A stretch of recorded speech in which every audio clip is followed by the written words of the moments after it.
Star Wars Episode 3 Revenge of the Sith is one of the most significant movies in the franchise canon. Most fans agree that it's the best of the prequel trilogy in terms of sheer entertainment and storytelling. Meanwhile, it has so many pivotal and iconic moments, from Obi-Wan's duel with General Grievous to the tragedies of Order 66 and Anakin's downfall as he becomes a Sith Lord. However, there's so much lore that the movie overlooks despite its 140-minute runtime. In this video, I'm going to recap the Revenge of the Sith's key moments, but I'll add the lore the movie skips. I'll mostly be referring to Matthew Stover's outstanding Revenge of the Sith novelization because it gives this story so much more depth. Yes, I know it's technically a legend source now, but it's absolutely brilliant, and if you haven't read it, you definitely should. Let's get started. The Revenge of the Sith begins with the Battle of Coruscant. It's an incredible opening as we, the viewers, immediately plunge into a chaotic space battle. The movie informs us that General Grievous and his droid forces launched a daring raid on the Republic capital, kidnapping Supreme Chancellor Palpatine. We don't actually get to see this raid take place in the film, but we do in the 2003 Clone Wars series. Grievous killed multiple Jedi and incapacitated others, including Jedi Council Master Shaak Ti, as he struck at the heart of the Republic. One perspective the novelization gives us that we don't really get in film or any other visual medium is that of regular Coruscanti citizens. Stover described how stunned beings watched in horror as the battle unfolded live on HoloNet.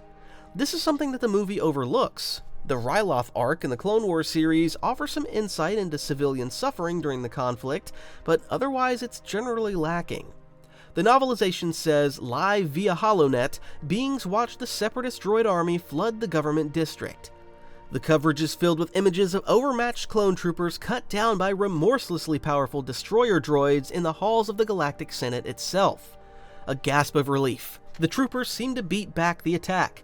There are hugs and even some quiet cheers in living rooms across the galaxy as the Separatist forces retreat to their landers and streak for orbit. "We won!" beings tell each other. "We held them off." This is awesome writing, and it really contributes to the original Battle of Coruscant, because we don't get any of the ground assault in the movie at all. But then the citizens learn that it wasn't a full invasion, but rather a lightning strike on the Senate to kidnap the Supreme Chancellor. This is fascinating because we learn how ordinary people felt about Palpatine. We know he's secretly a Sith Lord, and in the movie we mostly see him from the viewpoints of the Jedi, so this is a really awesome development. Let me quote directly from the book. "Palpatine of Naboo, the most admired man in the galaxy, whose unmatched political skills have held the Republic together, whose personal integrity and courage prove that the Separatist propaganda of corruption in the Senate is nothing but lies, whose charismatic leadership gives the whole Republic the will to fight on. Palpatine is more than respected, he is loved." It's easy to underestimate how important Palpatine is to regular beings on Coruscant and the Republic as an entity because, for most of the Clone Wars, he's this older, mild-mannered, middle-aged man in fancy robes. The audience knows that he's strong because he's secretly one of the two most powerful Sith Lords who have ever lived. But this is at odds with his public persona. The text continues to say that without Palpatine, the Republic will fall. We also learn about the general public's perspectives regarding the Separatist leaders. They consider Trade Federation Chancellor Newt Gunray to be treacherous and venal, and Poggle the Lesser to be analytical and pitiless. However, many regard Count Dooku as a man of integrity with a principled stand against the corruption in the Senate. Even though they believe he is wrong, they respect him for the courage of his convictions. However, General Grievous is regarded as nothing but a monster, and is basically the public scapegoat for all the Separatist atrocities throughout the Clone Wars. This is a fascinating insight that really adds to the story and lore of Revenge of the Sith. Well, the General has been making additions to his collection for several years now, and if you're anything like me, you've probably imagined what it could be like to own a saber yourself. So that's why I started my own store called Stickman Sabers, with a singular goal in mind. Make sabers that look amazing, being inspired by iconic designs but specifically built to actually duel with. No worrying about babying them, just pick them up and go ham. They're equipped with state-of-the-art pixel technology, giving off an incredibly bright light that will light up the darkest rooms out there. And obviously have that iconic hum, just feels right the moment you switch it on. And for a limited time, if you pick a collector's saber up, you'll also get 2 combat sabers for free. So, if you ever thought about starting your own collection, this is a pretty good place to start. Links in the description, and now, let's get back to the video. The Battle of Coruscant that we see on screen begins with Anakin Skywalker and Obi-Wan Kenobi flying in their Jedi starfighters on a mission to rescue the captured Chancellor from General Grievous's clutches. We see the intensity of the battle as they both encounter near misses. Buzz droids almost destroy Obi-Wan's ship before Anakin and R2-D2 intervene, and they crash land inside the Invisible Hand. What the movie doesn't show us is that other infiltrations and engagements took place. A bombardment left 10-kilometer craters across Coruscant, devastating civilian centers. Meanwhile, according to Edition 58 of Star Wars Build the Millennium Falcon, the Iktochi Jedi Master Saesee captured the Providence-class dreadnought Prosperous. We do see Obi-Wan ordering Anakin to break away from Oddball and Red Squadron as they come under heavy fire, with the reminder that he can't save everyone.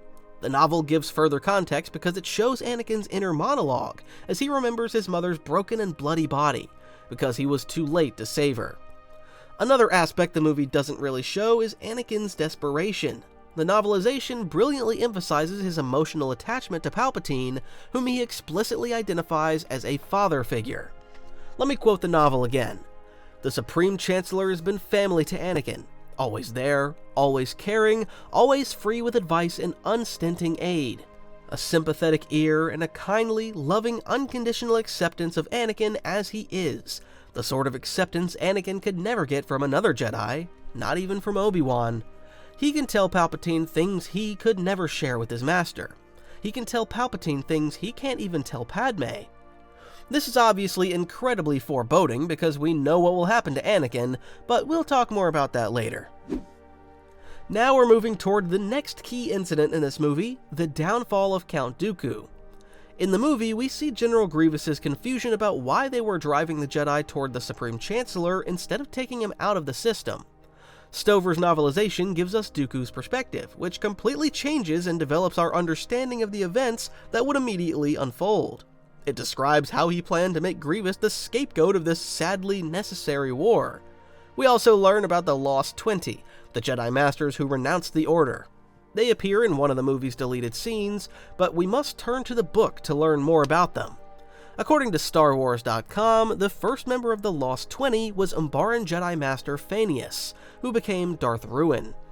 Interestingly, the most recent Jedi to join the Lost 20 before Dooku was the female human master Keeve Trennis. The Yoda comic book series shows that she didn't fall to the dark side and that Master Yoda looked sadly on her decision to quit the Order. As a side note, Ahsoka Tano was only a Padawan when she defected, so she didn't meet the criteria. Anyway, going back to Count Dooku, in the novel we learn something that we don't see until the end of the movie. The Sith plan to execute the Separatist leaders after the war ends. This event took place, but obviously Darth Vader did Palpatine's dirty work, not Count Dooku. Also, crucially, Dooku believed that he was going to kill Obi-Wan, somewhat reluctantly, and allow Anakin to capture him. Then he planned to forswear his former allies and see the error of his ways, after pretending to discover the extent of their atrocities. Dooku believed they would turn Anakin into the ultimate hero and commanding general of a Sith army, despite his own distaste for the young Jedi Knight. We also learn of his xenophobia, as he plotted to create an empire of man. This is something that we don't really see in Revenge of the Sith movie, as we don't get much explanation for why the Empire becomes so human-centric. Dooku thinks, at war's end, the aliens would be crushed, stripped of all they possessed, and their systems and their wealth would be given into the hands of the only beings who could be trusted with them. This is incredibly dark, but it is also extremely revealing. The biggest difference between Obi-Wan and Anakin's two duels with Count Dooku is that the second time they fought together. Yoda saved them the first time after Anakin rashly ran at the Sith Lord, losing a hand. This is an entertaining duel on screen, but the novelization gives it extra depth by explaining how Obi-Wan and Anakin shift through lightsaber forms. This caught Dooku off guard because initially he believed they learned nothing since their fight on Geonosis and could defeat them as easily as Darth Maul killed the Vigos of Black Sun. This internal monologue is also a great reference from the Darth Maul comic book series that we simply don't get in the movie. The novelization also does an amazing job of explaining how Anakin switched from Xian and Ataru to his preferred Gemso, a more aggressive variant of Form 5. Dooku realizes that his Makashi doesn't have the kinetic power to compete with Skywalker and another swordsman. Meanwhile, Obi-Wan tricked Dooku by employing Ataro and Shi-Cho before revealing his outstanding mastery of Ceresu. We don't get any of this extra lore in the movie, but we do see Dooku desperately wheel-kick Obi-Wan unconscious. This is a key moment in the duel because it's the difference between life and death for Dooku. If Obi-Wan were awake, it's unlikely that Palpatine would have been able to manipulate Anakin into what happened next. The novelization describes how Palpatine betrays Dooku in outstanding detail. Anakin takes both of his hands before crossing blades at his neck. Until the last moment, Dooku still finds some hope in his heart that it's still part of a plan that doesn't end with him as a headless corpse. But before his death, he had a realization. Stover writes, he's existed only for this, to be the victim of Anakin Skywalker's first cold-blooded murder. First, but not, he knows, the last. Then the blades crossed at his throat, uncrossed like scissors. This is absolutely haunting, even if it's not technically true, because we know that Anakin annihilated a Tusken Raider camp in Episode 2. However, it's likely that Dooku either doesn't know about this, or just doesn't consider them to be sentient beings. The book brilliantly frames this incident as the key moment on Anakin's journey toward the dark side. Anakin questions what he's done, even explicitly considering it to be a war crime. Palpatine consoles him and says that he did the right thing, because Dooku was too dangerous to leave alive, with powers beyond Anakin's imagination. Anakin replies by saying it's not the Jedi way, to which Palpatine replies, "Have you ever noticed that the Jedi way is not always the right way?" The Sith Lord is actively tempting Anakin toward the dark side by reframing the Jedi as inhibited and limiting. He emotionally manipulated Anakin by comparing his execution of Dooku with the way he butchered the Sand People on Tatooine. This triggers Anakin, who actively suppressed that memory to the extent that it almost felt like someone else had committed the massacre. But Palpatine reminds him that he has always kept Anakin's secrets. Ultimately, they escape the ship before it breaks up, with Anakin refusing to leave Obi-Wan behind, despite Palpatine's protest that they have no time. This doesn't go entirely to plan because, first, they're trapped between ray shields before a droid patrol, including Magna Guards and Droidekas, who capture them. This brings them into a face-to-face encounter with General Grievous, who abandons the ship in an escape pod. One of my favorite details from the movie is the way he spitefully launches the remaining pods before he flees. Finally, Anakin crash lands the invisible hand on Coruscant against all odds because he refused to fail. The book emphasizes his willpower and desire to save his friends no matter what. It's this refusal to accept loss that will ultimately trigger his fall to the dark side. The next section of Revenge of the Sith isn't the most action-packed, but it's massively significant for the future of the galaxy. Mace Windu greeted Obi-Wan and Anakin upon their return to Coruscant. We learn from the novel that it's been 5 months since the Jedi Master has seen them in person, and that Skywalker has changed. When he learns of Dooku's defeat, he almost smiles, because he believes that the war must be coming to an end. Palpatine is quick to tell him no. General Grievous will run rampant through the galaxy now because nobody is controlling him. Crucially, the novelization explains that nobody on the Jedi Council was comfortable about Anakin's relationship with the Supreme Chancellor.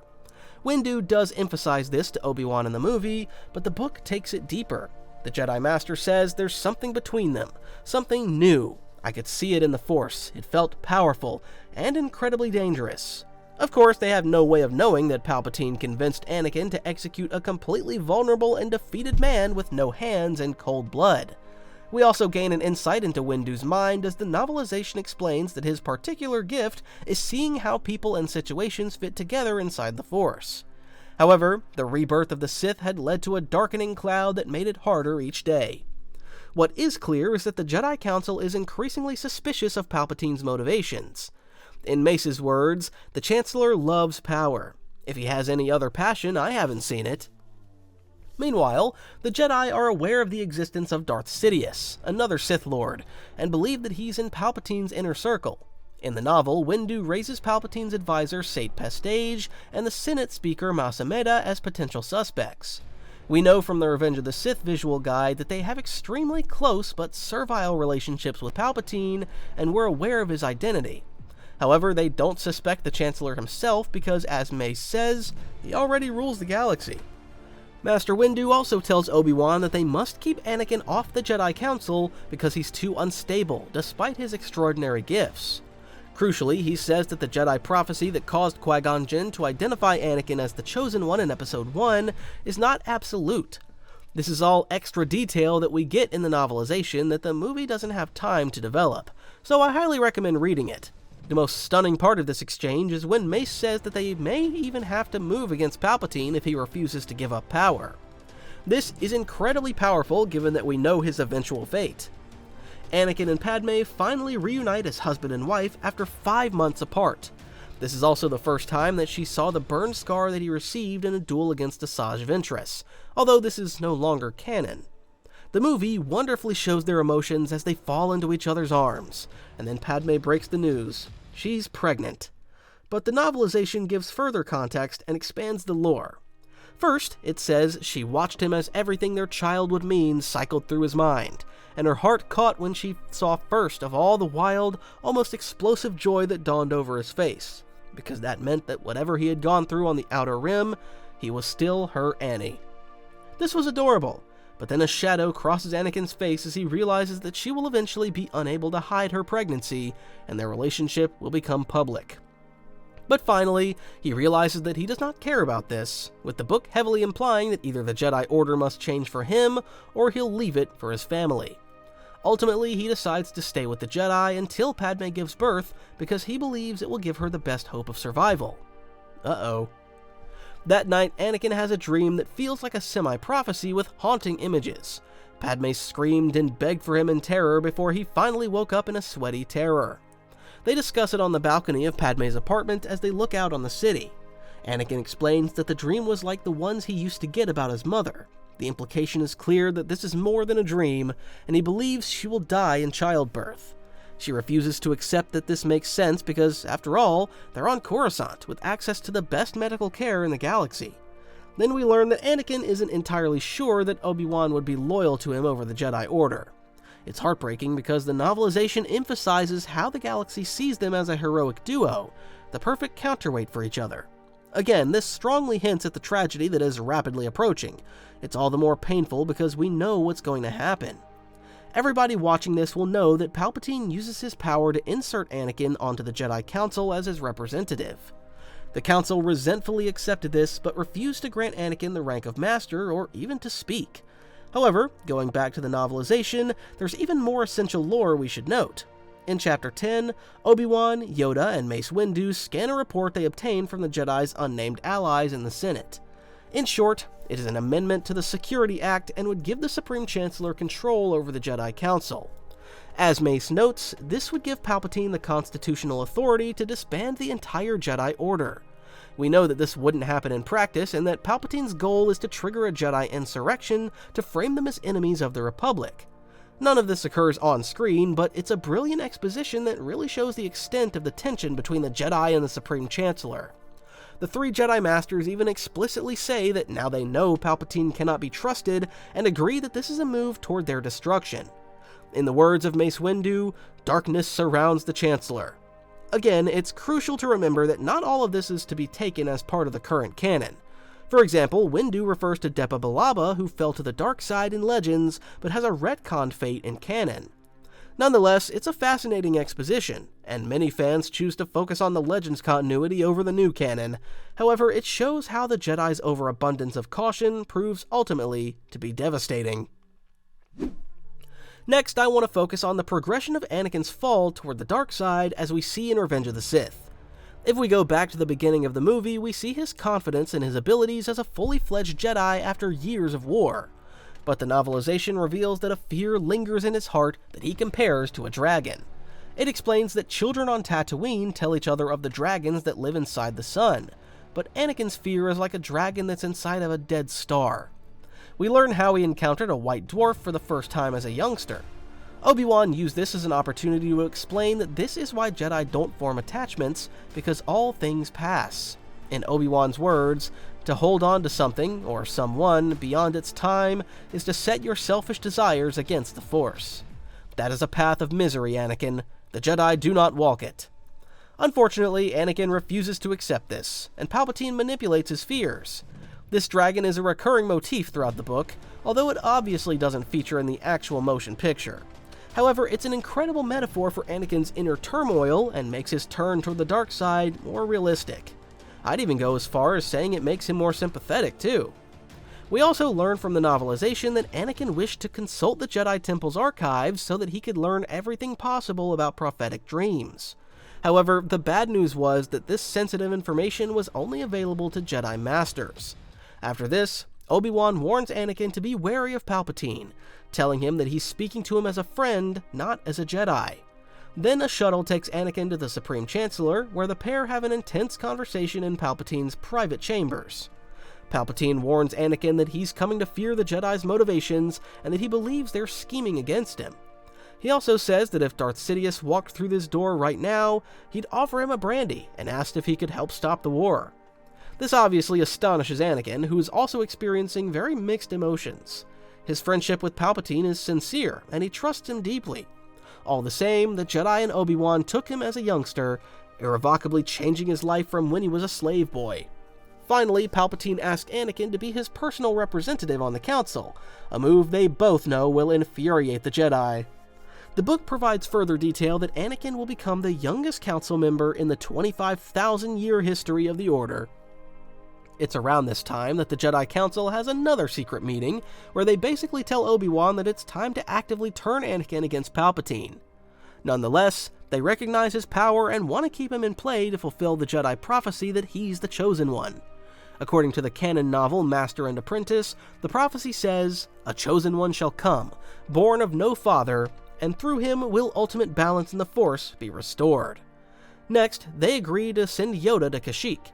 They will appear to intensify their search for General Grievous, a fact that Anakin will report to the Chancellor's office. They hope to lure Sidious into making a move, while Yoda, the Jedi Grand Master, is off-world. Finally, they confirm that Obi-Wan Kenobi will go to Utapau, where he will directly confront General Grievous.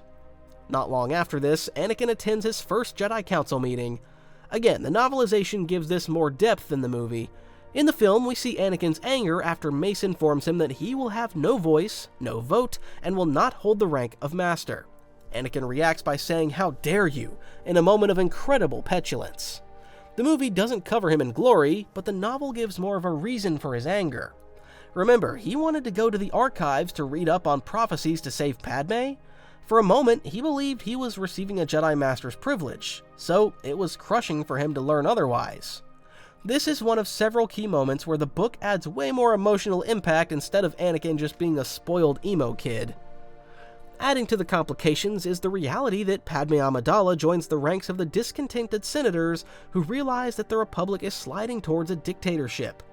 Mon Mothma and Bail Organa agree to bring her on board, even though Palpatine served as Padme's ambassador and was one of her closest advisors. Another problem for Padme is that she knows of Anakin's close relationship with the Supreme Chancellor. Nonetheless, she agrees to take the risky step of voting against Palpatine on the Senate floor, a step that few senators want to take out of fear or lack of motivation. Later, she begs him to convince the Supreme Chancellor to seek a ceasefire with the Separatists, a request that Anakin furiously rejects. Palpatine and his insidious ways are negatively impacted all of Anakin's relationships, from his wife Padme to his best friend Obi-Wan. It all escalates in Anakin's final meeting with Obi-Wan before his old master goes to Utapau to face Grievous. Obi-Wan confirms that the Council only accepted Anakin because they secretly want him to spy on Palpatine. This is obviously as appealing to Anakin as crawling inside a dead Tauntaun, but Obi-Wan saves the situation by saying that Palpatine may himself be in danger because of Darth Sidious's influence. Then we have one of the most haunting scenes in the movie. Palpatine invites Anakin to watch a Mon Calamari ballet with him. The dialogue between the film and the book is slightly different in this scene. In both mediums, Palpatine is clear that the Jedi Council is planning to overthrow him. This evolves into a conversation on the differences between the Jedi and the Sith, with Anakin adamant that the Jedi use their powers for good, while the Sith rely on their passion. The novelization develops their debate and adds to the lore. For example, Palpatine says, "Perhaps the real difference between the Jedi and the Sith lies only in their orientation. A Jedi gains power through understanding, and a Sith gains understanding through power. This is the true reason the Sith have always been more powerful than the Jedi." The Jedi fear the dark side so much that they cut themselves off from the most important aspect of life, passion, of any kind. They don't even allow themselves to love. You can bet that the last part of this resonated with Anakin because, of course, he's secretly married to a woman he's desperate to save from death. Oh, and she happens to be carrying their unborn children. But then comes the most shocking part, the tragedy of Darth Plagueis the Wise. Palpatine informs Anakin that the Sith Lord could even keep the ones he cared about from dying. This is where Anakin sits up and takes notice. I want to emphasize the difference in delivery between the movie and the novelization. In the motion picture, Palpatine says the dark side of the Force is a pathway to many abilities that some would consider unnatural. Stover subtly changes this in the novelization to, the dark side seems to be, from my reading, the pathway to many abilities some would consider unnatural. This obviously affects how we interpret the scene. In the movie, Anakin doesn't question how Palpatine knows so much about the Sith and their arcane lore. It's as if he doesn't want to know, as long as there's hope that he can save his beloved Padme. Meanwhile, the book makes it appear that Palpatine has read up on the topic and is less obviously trying to seduce Anakin to the dark side. Anakin's final question is whether it's possible to learn this power. Palpatine turns to him deliberately and says, "Not from a Jedi." There are a few key moments I should outline before moving on to Obi-Wan's confrontation with Grievous. First, Obi-Wan secretly visited Padme, beseeching her to ensure Anakin doesn't leave the Jedi because he needs the discipline and order in her life. Before he leaves, she says, "You love him too, don't you?" He doesn't answer, but he tells her to protect him. It's extremely poignant, and it feels like such a shame that they all must keep secrets from each other. Meanwhile, Padme attends another meeting of senators and confirms that they can trust at least one Jedi. The novelization reveals her devastating realization that she doesn't mean Anakin. Later, the Supreme Chancellor attempts to turn Anakin against both Padme and Obi-Wan by saying they're plotting against him. This turns the screws in Anakin's heart, and the angst levels up to 100. Padme eventually leads the delegation of the 2,000 to petition Palpatine to end the war. Finally, I must mention the last time we see Anakin and Obi-Wan together as friends. Obi-Wan is about to leave Coruscant for Utapau to confront Grievous, and they part ways on good terms despite the tensions around them. It's a beautiful scene and all the more devastating because we know what happens next. Let's leave all the secret Sith scheming and politicking behind for a while. Obi-Wan travels to Utapau with 3 battalions from the 7th Sky Corps. Led by Clone Commander Cody, this is the unit that Obi-Wan fights with for most of the conflict. First, Obi-Wan infiltrated Pau City, locating Grievous and engaging him in a duel before the full Republic invasion began. First, he defeated the General's Magna Guards before taking on Grievous himself. According to the Star Wars Encyclopedia, Grievous ordered the creation of these droids in honor of his Izvoshra bodyguards on the planet Kali. One of my favorite moments is when Grievous says that he was trained in the Jedi arts by Lord Tyrannus himself. Obi-Wan's priceless response is, "What a curious coincidence. I trained the man who killed him." What follows is one of the underrated duels in Star Wars. There are 4 major lightsaber battles in this movie, but this one tends to get less attention than the others. Obviously, it lacks the emotional upheaval of what goes down later on Mustafar, but it's still a brilliantly choreographed fight as Grievous and his 4 lightsabers take on Obi-Wan, the defensive master. The novelization explains this brilliantly, adding more lore. It explains how Obi-Wan's lightsaber technique is different from the other great swordsmen of the Jedi Order. For example, he lacks the pure bold Ellen of Anakin or Mace Windu's ferocity. Meanwhile, Shakti is more graceful, while Yoda is a whirlwind of destruction. But Obi-Wan is simplicity itself, and that is his power. Mace Windu tells him in an exchange that of all living Jedi, Obi-Wan has the best chance of defeating him. One of my favorite lines in the book is when Mace says, "I'm called a great swordsman because I invented a lethal style. But who is greater, the creator of a killing form, or the master of the classic form?" This is exactly what we see play out on screen as Obi-Wan brilliantly defends himself against Grievous's insane offense until finally he severs one of the cyborg general's wrists and lightsabers. Any fan of the Clone Wars series will agree that although Grievous is a monstrous warrior, he's also a massive coward. Almost immediately after realizing that Obi-Wan has overmatched him, he flees the scene on a TS-MEU-6 personal wheel bike. Ultimate Star Wars says that this vehicle has a top speed of 330 km an hour and a double laser cannon. Obi-Wan pursues him on Boga, a female Varactyl, through Pau City. but drops his lightsaber along the way. Eventually, he can snatch an electro staff from Grievous's grip before jumping onto his wheel bike. It spins out of control, and they both jump off in what will be their final confrontation. Grievous tries to shoot Obi-Wan with a blaster, but loses it in the battle.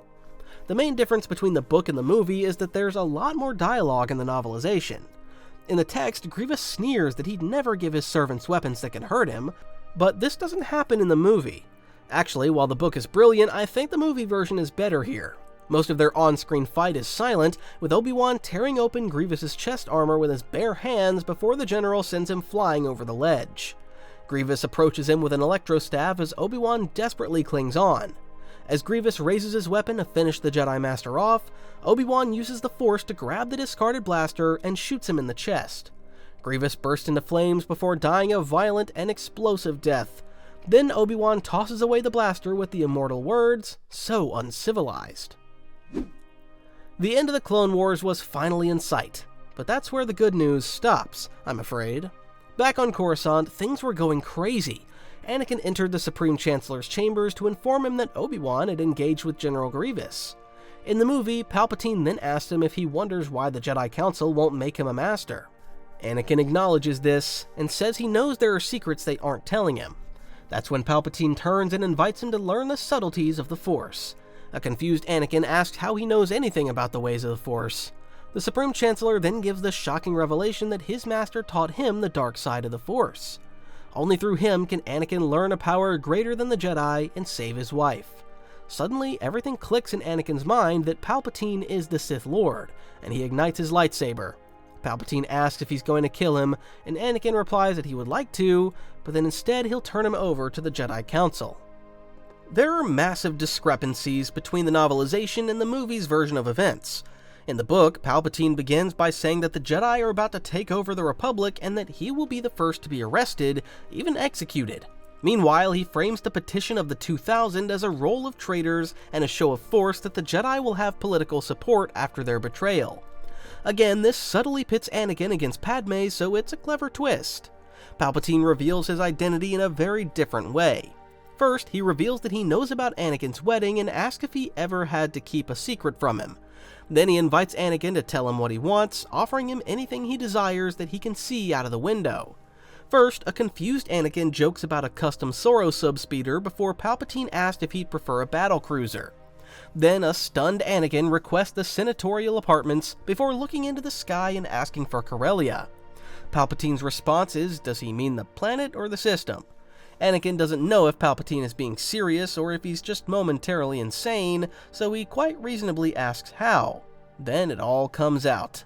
We get similar dialogue about the powers of the dark side of the Force, but in the novelization, Palpatine reveals that he was, in fact, the apprentice of Darth Plagueis the Wise. You know, the one who killed the Moon Sith Lord in his sleep. After all, treachery is the way of the Sith. He beseeches Anakin to join him as his apprentice and emphasizes that Plagueis taught him the key to his power before his death. Anakin ignites his lightsaber after realizing that Palpatine is Sidious and says that he should kill him. The Sith Lord smiles kindly at him and reminds Anakin that he is also his friend. He says, "I am also the man who has always been here for you. I am the man you have never needed to lie to. I am the man who wants nothing from you but that you follow your conscience. If that conscience requires you to commit murder simply over a philosophical difference, I will not resist." I genuinely believe that the novelization does a much stronger job of expressing Anakin's struggle and the way Palpatine manipulated him. It also makes Anakin appear far less selfish than the on-screen version. Ultimately, Palpatine tells him that if he dies, his knowledge dies with him, and he invites him to talk. Anakin reveals Palpatine's identity to Mace Windu, who gathers 3 other Jedi to confront the Sith Lord. Again, in the novelization, we get more build-up. We learn that Agent Kolar, Saesee Tiin, and Kit Fisto are already preparing to face the unknown Darth Sidious. This makes it seem less reactive than the battle we get on screen. We get Mace Windu's interior monologue about how the Republic has been in the hands of the Sith for a decade. Stover compares the Republic to a corpse that has been defended by a Jedi Order that was now under the command of the Sith in some of the most devastating prose in any Star Wars book. Later, we learn that the Jedi prepare for the inevitable chaos by arming the older Padawans and locking down the temple. Shakti and Gate Master Jarak would coordinate the complex's defense. Mace instructs Anakin to remain in the Jedi Council chamber, making the fateful decision to keep the Chosen One out of the confrontation he was destined to face. Again, the novelization deviates from the movie in how it portrays Palpatine's confrontation with the Jedi Masters. If this scene has one flaw in the movie, it's how quickly the other Jedi die before Mace Windu is left as the last man standing. The book is way more brutal, as Sidious lures them into a false sense of security before ruthlessly decapitating Saesee Tiin and dispatching Agent Kolar. Kit Fisto survives longer, but unlike in the movie, he also loses his head to Palpatine's red blade. This left Mace Windu in a battle not just for his life, but for the survival of the Republic itself. The novel also explains how this is the ultimate test of Mace's lightsaber-style Vaapad. We never hear the name Vaapad in the movie, but it's become iconic in Star Wars lore because of its ferocity. Knights of Fate explains that it was a variant of Form 7 that Windu created with his friend Sora Bulk, who incidentally fell to the dark side. The other, more widespread version of Form 7 was known as Juyo, and was one of the most vicious lightsaber styles. Eventually, the Jedi Order banned it, although it survived amongst the Sith, with Darth Maul a notable practitioner. The Revenge of the Sith novelization emphasizes the risk involved with Vaapad. To use this style, the Jedi must open the gates that restrain their inner darkness. They must give themselves over to the thrill of the fight, and it flirted dangerously with the dark side. Even Mace Windu's purple lightsaber became a symbol of this uneasy balance between light and dark, or red and blue. One of the biggest debates among Star Wars fans is whether Mace Windu actually defeated Palpatine, or did the Sith Lord submit to trap Anakin? The unsatisfying answer is that it was probably a bit of both. In the Revenge of the Sith commentary, George Lucas confirms that Windu beat Palpatine fair and square in the lightsaber battle. Mace used his rare Shatterpoint ability to locate the nexus of the Sith Lord's weakness and exploited it. In the canon novel Brotherhood, Palpatine suggested to Anakin that Mace's lack of empathy would be his Shatterpoint. Those words were prophetic because the Chosen One arrived on the scene. Staying in the Jedi Council chamber wasn't an option for him, regardless of Mace's instructions, but he didn't know what he wanted to do. First, Palpatine appeared weak and vulnerable before he attempted to blast Windu with Force Lightning. Mace stood firm, repelling the Sith's powers back at him, disfiguring Palpatine's face. In Stover's words, because Vaapad is more than a fighting style, it is a state of mind, a channel for darkness. Power passed into him and out again without touching him. Then Windu called for Anakin to help him, saying that now was his chance. The big question that we don't have an answer to is whether Palpatine would have overwhelmed Mace Windu with the Force if Anakin weren't there. Did he allow Mace to literally melt his face because he wanted to tempt Anakin to the dark side? Focusing on this misses the point because Palpatine played this brilliantly. He needed Anakin to decide on his terms if he was going to join the Sith or not, and that's what he does. First, Palpatine submits to Windu and pleads for his life. Mace moves to strike him down, claiming that he has control of the courts and the Senate and that he's too dangerous to leave alive. In the movie, Anakin pleads with some justification that it's not the Jedi way. However, we know from the long annals of Star Wars history that fair trials go out the window when the Sith are involved. One of the most harrowing moments in Jedi history occurred on Taurus in the Knights of the Old Republic comic book series. That's when a group of Jedi extremists massacred their Padawans because they believed one of them would be the Order's downfall. In short, the Jedi were no strangers to ruthless and pragmatic decisions if they believed it was for the greater good. Ultimately, Padme's life is more important to Anakin than anything else in the universe. He slices through Mace's wrist as the Corran Jedi is about to cut Palpatine down. Then Palpatine overwhelms him with Force Lightning before sending him through the window to his apparent death. Palpatine again invites Anakin to join him as his apprentice. The Jedi Knight finally accepts and, in the movie, says just save Padme. This is his driving force. He's willing to do anything to save her life, but never realizes that she wouldn't want to live with what he's become. The Chancellor gives Anakin the name Darth Vader and orders him to go to the Jedi Temple and show no mercy. Then he must travel to Mustafar to wipe out the Separatist leadership, and then finally the galaxy will be at peace. Spoiler alert, that's not what happens. Darth Vader stormed the Jedi Temple with the 501st Legion in Operation Nightfall. We never hear this name in the movies, but it appears in the Darth Vader comics and the Star Wars Encyclopedia. What happened next was one of the darkest days in the history of the galaxy. Vader murdered almost everyone in his path, including younglings, in the movie's most horrifying incident. The young boy trusted Anakin and asked him what they should do before Vader ignited his lightsaber and cut them all down. Even the younglings. According to the novelization, the massacre began with Gatemaster Jirok before Vader entered the temple itself. He gave Shakti her canon death by stabbing her through the heart as she meditated. This was a deleted scene in the movie, but it's easy to find online. Some Jedi tried to fight back, but the clone firepower overwhelmed them. Bail Organa traveled to the temple and witnessed the Padawan Zet Tsukasa as he tried to fight back, but ultimately succumbed to blaster bolts. The Senator of Alderaan narrowly escaped with his life because the clones didn't want to leave any witnesses. The temple became engulfed in flames because of heavy fighting. A lot happens that we don't see in the movie. For example, Vader defeated the temple's battlemaster Sindralig in a duel. The older man fought well, but couldn't defeat the new Sith Lord. Meanwhile, in the Obi-Wan Kenobi miniseries, we learn that Vader killed at least another group of younglings. Reva Savander was the sole survivor because she played dead after Vader wounded her. She would become the third sister, one of Palpatine's Inquisitors. However, she secretly planned to exact revenge against Vader for his actions. She wasn't the only Jedi to survive the temple attack. Any fan of the Mandalorian TV series will know that Grogu only escaped after 4 Jedi gave their lives to protect him. Finally, the Jedi Master Kelleran Beck took him off-world on a Nubian yacht. Star Wars Insider 233 reveals that Ryza A was a North Padawan survivor who felt tremendous guilt that he didn't stay and fight. He didn't realize that Anakin was responsible for his friends' deaths, but only perceived him as a shadow throughout the traumatic event. Meanwhile, in Inquisitor Rise of the Red Blade, we learn that Palpatine didn't mark every Jedi for death. The Sith Lord had spies inside the temple and spared some who he believed could be tempted to embrace the dark side. Several of these troubled Jedi became his Inquisitors. Instead of killing them immediately, the clones raised a hologram of Darth Sidious, offering them the chance to live as long as they pledged their allegiance to him and gave up their Jedi ways. Those who refused suffered the same fate as their fellow doomed Jedi. After the fighting eased, Sidious himself went to the temple to check on Vader's work. After seeing that he carried out his orders to the letter, he congratulated his new apprentice before telling him to go to Mustafar to wipe out the Separatist leaders. Vader had already set up a beacon ordering all Jedi to return to the temple, leading them to their deaths at the hands of the clones.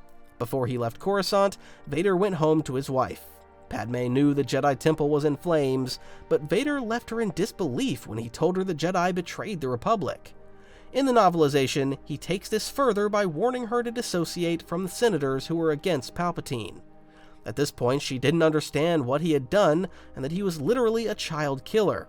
It's easy to dismiss her as naive, but remember, the only information she had was his word at this point. The next day, Palpatine called a special session of the Congress and revealed that the Jedi had attempted to usurp control of the entire galaxy. He had evidence that Mace Windu and his fellow Jedi attempted to assassinate him before attempting to orchestrate a rebellion. The Senate cheered wildly as he explained that the Republic's clone army suppressed the Jedi. Crimson Reign 3 added the further detail that the Jedi were behind the Separatist movement and framed Dooku as their leader.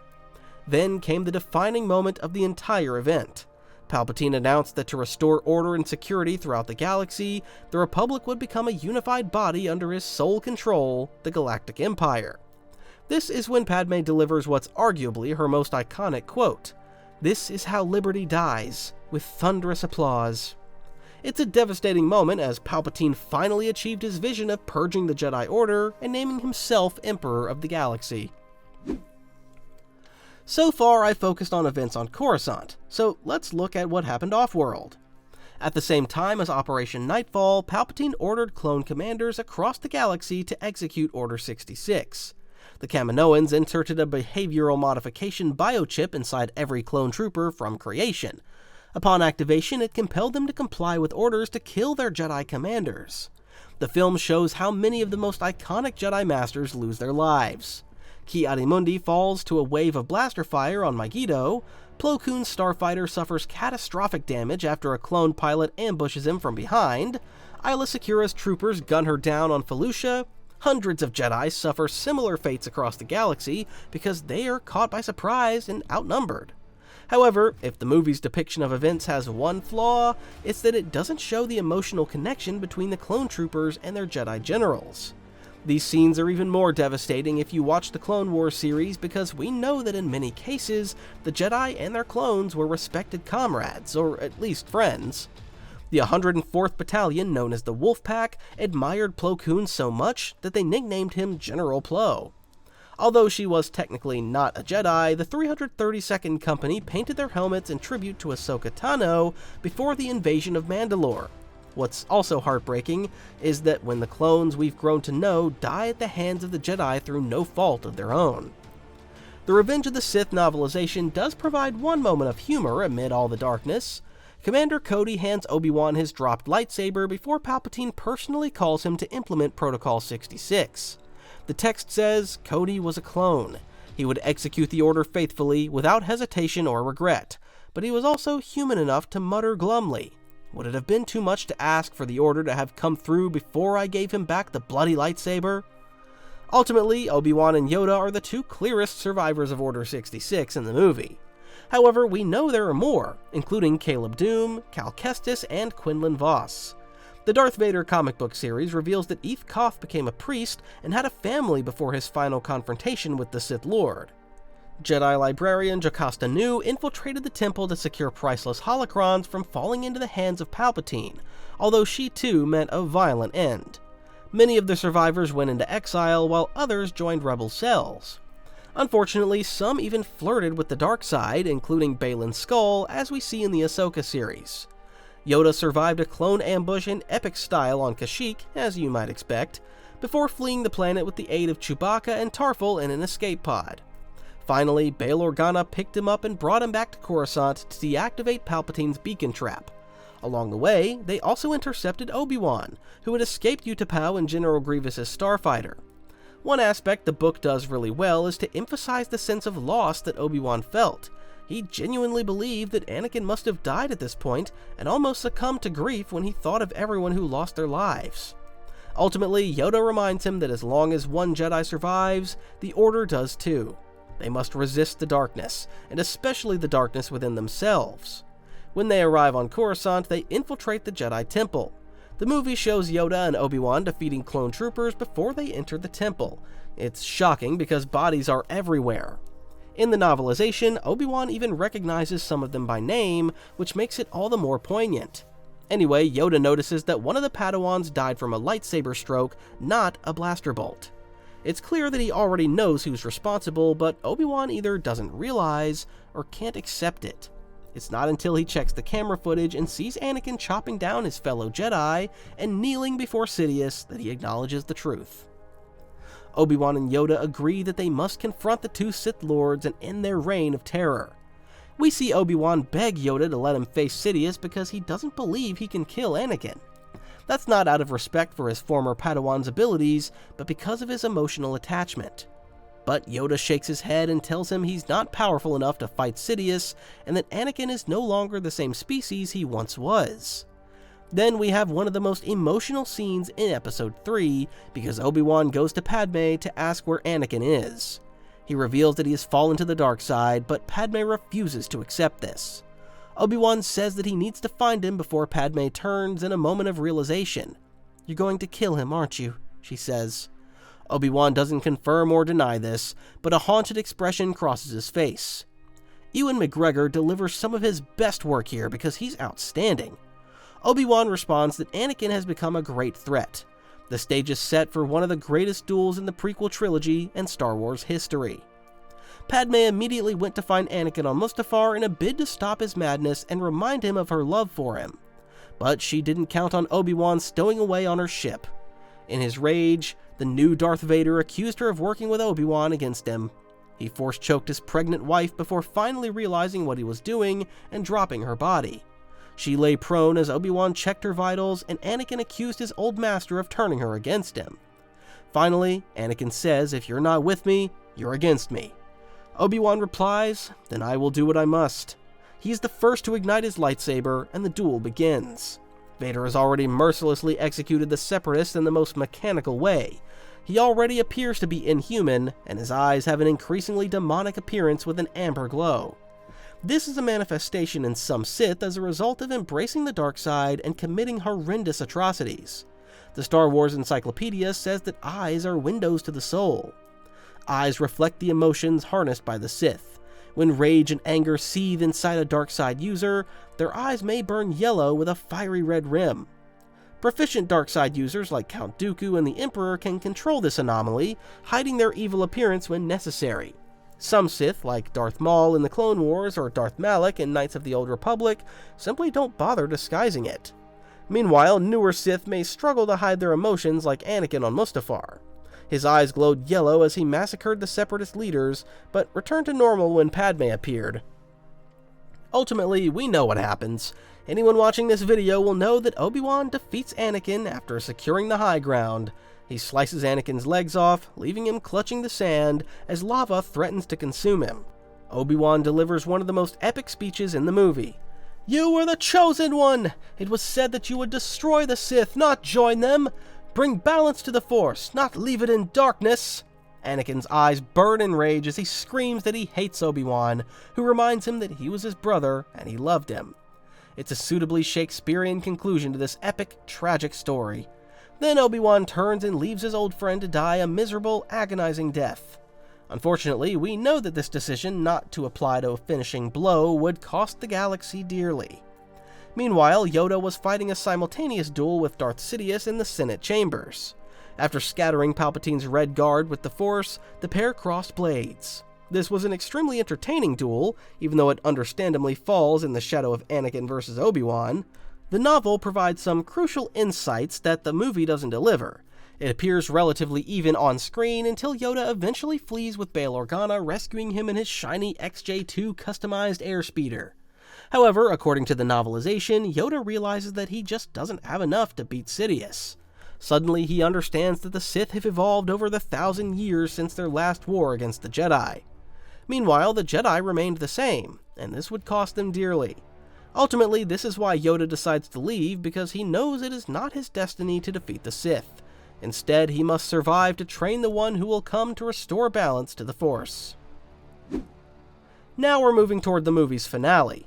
Bail Organa and Yoda reunited with Obi-Wan and the stricken Padme on the planetoid Polis Massa. Medical droids assessed her and realized that she was dying because she had lost the will to live. They needed to operate quickly to save her babies. Yes, she was pregnant with twins. In an emotional scene, Padme returned to consciousness as she gave birth and named her twins Luke and Leia. Before dying, she told Obi-Wan that there was still good in Anakin. Then she slipped away as Anakin's prophetic dream finally came through. It's a tragic ending for one of the most iconic female characters in Star Wars. They agreed that it was too dangerous to keep the twins together. Bail promised to raise Leia as his adopted daughter on Alderaan. Meanwhile, Obi-Wan would take Luke to the Lars family on Tatooine, where he would watch over him. Just a sidebar on Polis Massa because it does seem a bit random in the movie. According to the Star Wars Character Encyclopedia, this Outer Rim planetoid was far from any major hyperspace lanes. It was also the site of a major archaeological dig, with the Kaladahan species spending significant time on the former asteroid. They came to be known as Polis Massans because of this. Later, Polis Massa would become a rebel base and the site of a confrontation between Vader and a group called the Amidalans. We see in the Darth Vader comic book series that this collective included some of Padme's former handmaidens and security staff who swore revenge against those responsible for her death. Things didn't quite work out the way Darth Sidious wanted. He sensed Vader's catastrophic state and immediately set off to Mustafar, where he located his apprentice and placed him in a medical capsule. Then he returned to Coruscant, where he ordered Vader to be placed inside cybernetic armor. The former Republic's best scientists worked on him, ultimately saving his life, but at a tremendous cost. Star Wars: The Dark Side informs us that one of the expert medical droids that created General Grievous's body also worked on Vader. When he finally awoke, he was entombed inside his iconic black armor that was also his permanent life support. It limited some of his abilities because he could never produce Force Lightning, although we know he could Force Choke without any problems, as many Imperial officers would discover to their cost. Finally, the Emperor revealed that Vader had killed Padme in his anger. In his emotional turmoil, Vader destroyed the room, including the medical droids, as he realized that he had destroyed everything he loved. That's where this scene stops in the movie, but the Darth Vader comic book directly continues it. Vader then attempts to force choke Sidious because his new master failed to save Padme as he promised. The Emperor replied by saying that Padme's death had provided him with the gift of pain. Now he could use that gift to live or choose to die. Vader paused and said he would live, dropping his guard. Then the Emperor immediately unleashed a barrage of Force lightning and demanded that Vader defend himself with his lightsaber. Of course, we know that Vader lost his lightsaber during the duel because Obi-Wan picked it up. Ultimately, Sidious put his own blade to Vader's throat and warned him never to use the Force against him again. However, he claimed to recognize the trauma of the past few days, and it was time to move forward as friends. Vader would be Palpatine's enforcer and apprentice, a role he would execute mercilessly until he came back to the light in Episode 6. As I already mentioned, Obi-Wan delivered Luke to Owen and Beru Lars on Tatooine before going into exile on Tatooine. We know from the Obi-Wan Kenobi series that he struggles and even briefly loses his ability to command the Force. Crucially, Yoda had already connected with the spirit of Obi-Wan's old master, Qui-Gon Jinn. It was Master Jinn who guided Yoda to Dagobah and taught him the way of eternal consciousness. Later, in 9 BBY, Qui-Gon would instruct Obi-Wan in this arcane technique. It would be crucial as Obi-Wan guided Luke through the Galactic Civil War as he faced his destiny. It was a dark ending, but crucially, hope remained on the horizon. Balance would return to the Force, but not in the way that anyone expected. That's the end of this emotional roller coaster. Oh, and again, for a limited time, every Stickman saber purchase comes with 2 additional combat sabers, so you're more than ready for your own duels. If that sounds like something you'd want to look into, the link's in the description.